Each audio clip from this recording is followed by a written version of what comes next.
Ang galit ng mga Pinoy sa flood control scandal nakarating na sa Paris, France. Ang kanilang sigaw, Marcos resign. Narito ang agenda report ng ating Europe correspondent Dick Villanueva. Nagsagawa din ng kilos protesta ang ilang kababayan natin sa Paris upang ipanawagan ang pagbibitiw ni Pangulong Bongbong Marcos. Hindi nila alintana ang lamig ng panahon na sinabayan ng pag-ambon na ginanap ilang metro lang sa paanan ng Eiffel Tower. Hindi pa rin natatablan kung ang isisigaw natin ay Marcos resign. Yung Marcos resign, papalitan natin ng Oust Marcos. Sana. Naglabas sila ng saloobin sa nangyayaring talamak na korupsyon sa Pilipinas at ang mga dinadanas na kalamidad ng ating mga kababayan. Para sa taong bayan, pinaglalaban namin, Marcos resign! Marcos resign! Maawa ka naman sa taong bayan. Obvious naman, nakikita na lahat ng nangyayari sa atin, corruption.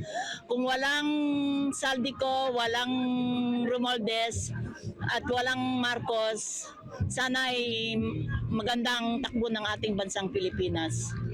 Oust Marcos para sa tuluyang ikauunlad ng bayan. Marcos resign! Bakit?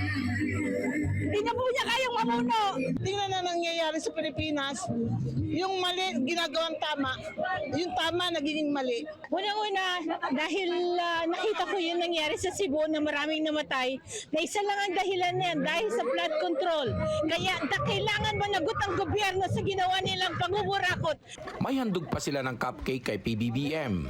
Pero matapos tanggalin ang kanyang larawang nakatusok dito, ay kinagat at tinapakan ito ng mga nagpoprotesta. Kahit konti lang ang dumating sa nasabing Oust Marcos rally, ang mahalaga daw ay maiparating nila ang kanilang mga hinaing laban sa administrasyon. Sa isinagawang kilos protesta, iisa lang ang sigaw ng ating mga kababayan, ang bumaba sa pwesto si BBM. Para sa agenda, Dick Villanueva, Billionaire News Channel, Paris, France.